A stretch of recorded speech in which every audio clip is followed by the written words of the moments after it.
ನಮಸ್ಕಾರ.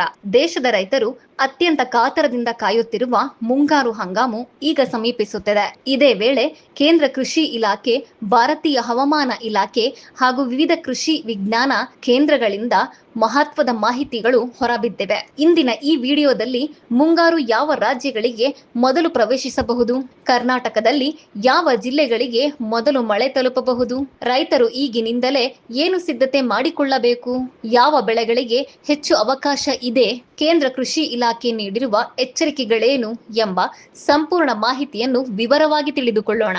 ಮೊದಲಿಗೆ ಮುಂಗಾರು ಕುರಿತು ಮಾತನಾಡುವುದಾದರೆ, ಭಾರತಕ್ಕೆ ಸಾಮಾನ್ಯವಾಗಿ ದಕ್ಷಿಣ ಪಶ್ಚಿಮ ಮುಂಗಾರು ಜೂನ್ ಮೊದಲ ವಾರದಲ್ಲಿ ಕೇರಳ ಮೂಲಕ ಪ್ರವೇಶಿಸುತ್ತದೆ. ಅಲ್ಲಿಂದ ಹಂತ ಹಂತವಾಗಿ ಕರ್ನಾಟಕ, ತಮಿಳುನಾಡು, ಮಹಾರಾಷ್ಟ್ರ, ಆಂಧ್ರ ಪ್ರದೇಶ ಸೇರಿದಂತೆ ದೇಶದ ವಿವಿಧ ಭಾಗಗಳಿಗೆ ವಿಸ್ತರಿಸುತ್ತದೆ. ಈ ಬಾರಿ ಹವಾಮಾನ ತಜ್ಞರ ಪ್ರಕಾರ ಅರಬ್ಬಿ ಸಮುದ್ರ ಭಾಗದಲ್ಲಿ ಮೋಡಗಳ ಚಟುವಟಿಕೆ ಹೆಚ್ಚಾಗಿರುವುದರಿಂದ ಮುಂಗಾರು ಸಾಮಾನ್ಯ ಸಮಯಕ್ಕಿಂತ ಸ್ವಲ್ಪ ಬೇಗ ಪ್ರವೇಶಿಸುವ ಸಾಧ್ಯತೆ ಇದೆ ಎಂದು ಹೇಳಲಾಗುತ್ತಿದೆ. ಮೊದಲು ಮುಂಗಾರು ತಲುಪುವ ರಾಜ್ಯಗಳ ಪಟ್ಟಿ ನೋಡುವುದಾದರೆ, ಕೇರಳ, ಕರಾವಳಿ ಕರ್ನಾಟಕ, ತಮಿಳುನಾಡಿನ ಕೆಲವು ಭಾಗಗಳು, ಈಶಾನ್ಯ ಭಾರತದ ರಾಜ್ಯಗಳು ಮತ್ತು ಅಂಡಮಾನ್ ನಿಕೋಬಾರ್ ಭಾಗಗಳಿಗೆ ಆರಂಭಿಕ ಮಳೆಯ ಸಾಧ್ಯತೆ ಹೆಚ್ಚು ಎಂದು ಹೇಳಲಾಗಿದೆ. ಕರ್ನಾಟಕದ ವಿಚಾರಕ್ಕೆ ಬಂದರೆ, ಸಾಮಾನ್ಯವಾಗಿ ಕರಾವಳಿ ಜಿಲ್ಲೆಗಳಾದ ದಕ್ಷಿಣ ಕನ್ನಡ, ಉಡುಪಿ ಮತ್ತು ಉತ್ತರ ಕನ್ನಡ ಜಿಲ್ಲೆಗಳಿಗೆ ಮೊದಲ ಮಳೆ ಪ್ರವೇಶಿಸುತ್ತದೆ. ಅದರ ನಂತರ ಮಲೆನಾಡು ಭಾಗಗಳಾದ ಶಿವಮೊಗ್ಗ, ಚಿಕ್ಕಮಗಳೂರು, ಕೊಡಗು ಭಾಗಗಳಿಗೆ ಮಳೆ ಚಟುವಟಿಕೆ ಹೆಚ್ಚಾಗುತ್ತದೆ. ಅದಾದ ನಂತರ ಹಾಸನ, ತುಮಕೂರು, ಚಿತ್ರದುರ್ಗ, ದಾವಣಗೆರೆ, ಬೆಂಗಳೂರು ಗ್ರಾಮಾಂತರ, ಕೋಲಾರ, ಚಿಕ್ಕಬಳ್ಳಾಪುರ, ವಿಜಯನಗರ ಮತ್ತು ಉತ್ತರ ಕರ್ನಾಟಕದ ಭಾಗಗಳಿಗೆ ಹಂತ ಹಂತವಾಗಿ ಮುಂಗಾರು ವಿಸ್ತರಿಸುತ್ತದೆ. ಈ ಬಾರಿ ಹವಾಮಾನ ಇಲಾಖೆ ನೀಡಿರುವ ಮುನ್ಸೂಚನೆಯ ಪ್ರಕಾರ ಕರಾವಳಿ ಹಾಗೂ ಮಲೆನಾಡು ಭಾಗಗಳಲ್ಲಿ ಉತ್ತಮ ಮಳೆಯ ಸಾಧ್ಯತೆ ಇದೆ ಎಂದು ಹೇಳಲಾಗಿದೆ. ಕೆಲವು ಜಿಲ್ಲೆಗಳಲ್ಲಿ ಸಾಮಾನ್ಯಕ್ಕಿಂತ ಹೆಚ್ಚು ಮಳೆಯಾಗುವ ಸಾಧ್ಯತೆಯೂ ಇದೆ. ಇದೀಗ ಕೃಷಿ ಇಲಾಖೆಯ ಸಲಹೆಗಳ ಕಡೆ ಬರುವುದಾದರೆ, ಕೇಂದ್ರ ಕೃಷಿ ಇಲಾಖೆ ಎಲ್ಲ ರಾಜ್ಯ ಸರ್ಕಾರಗಳಿಗೆ ಬೀಜ ಮತ್ತು ರಸಗೊಬ್ಬರ ಸಂಗ್ರಹವನ್ನು ಈಗಿನಿಂದಲೇ ಸಿದ್ಧತೆ ಮಾಡುವಂತೆ ಸೂಚನೆ ನೀಡಿದೆ. ರೈತರಿಗೆ ಸಮಯಕ್ಕೆ ಸರಿಯಾಗಿ ಬೀಜ ಸಿಗಬೇಕು ಎಂಬ ಉದ್ದೇಶದಿಂದ ಕೃಷಿ ಇಲಾಖೆ ಅಧಿಕಾರಿಗಳಿಗೆ ವಿಶೇಷ ಸೂಚನೆ ನೀಡಲಾಗಿದೆ. ರೈತರು ಯಾವುದೇ ಕಾರಣಕ್ಕೂ ಕೊನೆಯ ಕ್ಷಣದಲ್ಲಿ ಬೀಜ ಖರೀದಿ ಮಾಡಲು ಹೋಗಬಾರದು ಎಂದು ತಜ್ಞರು ಎಚ್ಚರಿಕೆ ನೀಡಿದ್ದಾರೆ. ಉತ್ತಮ ಗುಣಮಟ್ಟದ ಪ್ರಾಮಾಣಿತ ಬೀಜಗಳನ್ನು ಕೃಷಿ ಕೇಂದ್ರಗಳಿಂದಲೇ ಖರೀದಿಸಬೇಕು ಎಂದು ಸಲಹೆ ನೀಡಲಾಗಿದೆ.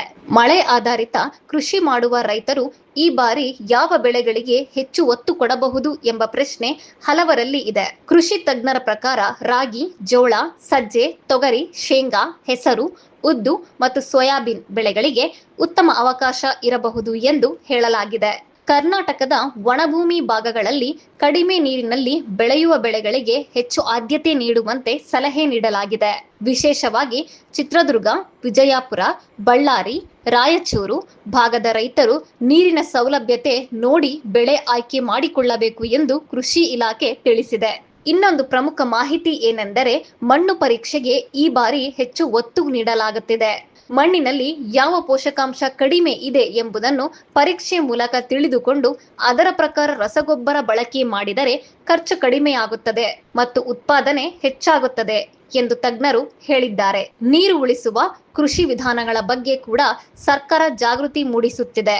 ಡ್ರಿಪ್ ಇರಿಗೇಷನ್, ಸ್ಪ್ರಿಂಕ್ಲರ್ ಹಾಗೂ ಮಳೆ ನೀರು ಸಂಗ್ರಹ ವ್ಯವಸ್ಥೆ ಬಳಸಿದರೆ ಬರ ಪರಿಸ್ಥಿತಿಯಲ್ಲೂ ಬೆಳೆ ಉಳಿಸಿಕೊಳ್ಳಲು ಸಹಾಯಕವಾಗುತ್ತದೆ ಎಂದು ಕೃಷಿ ಅಧಿಕಾರಿಗಳು ತಿಳಿಸಿದ್ದಾರೆ. ಪಿಎಂ ಕಿಸಾನ್ ಯೋಜನೆ ಕುರಿತು ಮಾತನಾಡುವುದಾದರೆ, ಮುಂದಿನ ಕಂತಿನ ಹಣ ಬಿಡುಗಡೆಗೆ ಸಂಬಂಧಿಸಿದಂತೆ ದಾಖಲೆ ಪರಿಶೀಲನೆ ಪ್ರಕ್ರಿಯೆ ನಡೆಯುತ್ತಿದೆ ಎಂದು ಮಾಹಿತಿ ಬಂದಿದೆ. ಈ ಕೆವೈಸಿ ಮಾಡಿಸದ ರೈತರಿಗೆ ಹಣ ತಡವಾಗುವ ಸಾಧ್ಯತೆ ಇದೆ. ಆದ್ದರಿಂದ ರೈತರು ತಮ್ಮ ಆಧಾರ್, ಬ್ಯಾಂಕ್ ಖಾತೆ ಮತ್ತು ಮೊಬೈಲ್ ಸಂಖ್ಯೆ ಸರಿಯಾಗಿದೆಯೇ ಎಂದು ಪರಿಶೀಲಿಸಿಕೊಳ್ಳಬೇಕು ಎಂದು ಸೂಚಿಸಲಾಗಿದೆ.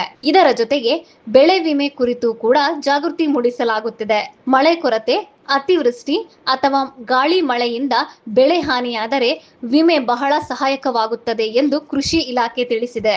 ಈ ಬಾರಿ ಮುಂಗಾರು ಚೆನ್ನಾಗಿದ್ದರೆ ಕೃಷಿ ಕ್ಷೇತ್ರಕ್ಕೆ ದೊಡ್ಡ ಮಟ್ಟದ ನೆರವು ಸಿಗಬಹುದು ಎಂಬ ನಿರೀಕ್ಷೆ ಇದೆ. ಕಳೆದ ಕೆಲವು ವರ್ಷಗಳಿಂದ ಅನೇಕ ಜಿಲ್ಲೆಗಳಲ್ಲಿ ಮಳೆ ಕೊರತೆ ಕಂಡು ಬಂದಿದ್ದರಿಂದ ರೈತರು ಸಂಕಷ್ಟ ಎದುರಿಸಿದ್ದರು. ಆದರೆ ಈ ಬಾರಿ ಉತ್ತಮ ಮಳೆಯ ನಿರೀಕ್ಷೆಯಿಂದ ರೈತರಲ್ಲಿ ಆಶಾಭಾವನೆ ಹೆಚ್ಚಾಗಿದೆ. ಆದರೆ ತಜ್ಞರು ಒಂದು ಎಚ್ಚರಿಕೆಯನ್ನು ಕೂಡ ನೀಡಿದ್ದಾರೆ. ಆರಂಭದಲ್ಲಿ ಮಳೆ ಬಂದ ತಕ್ಷಣ ಸಂಪೂರ್ಣ ಬಿತ್ತನೆ ಮಾಡಬಾರದು. 2-3 ಉತ್ತಮ ಮಳೆಯಾದ ನಂತರವೇ ಸಂಪೂರ್ಣ ಬಿತ್ತನೆ ಮಾಡಿದರೆ ಬೆಳೆ ನಷ್ಟದ ಸಾಧ್ಯತೆ ಕಡಿಮೆ ಇರುತ್ತದೆ ಎಂದು ಸಲಹೆ ನೀಡಿದ್ದಾರೆ. ಕರ್ನಾಟಕದ ಹಲವಾರು ಜಿಲ್ಲೆಗಳಲ್ಲಿ ಈಗಾಗಲೇ ಮೋಡ ಕವಿದ ವಾತಾವರಣ ಹಾಗೂ ಪ್ರೀ ಮಾನ್ಸೂನ್ ಮಳೆಯ ಚಟುವಟಿಕೆ ಕಾಣಿಸುತ್ತಿದೆ.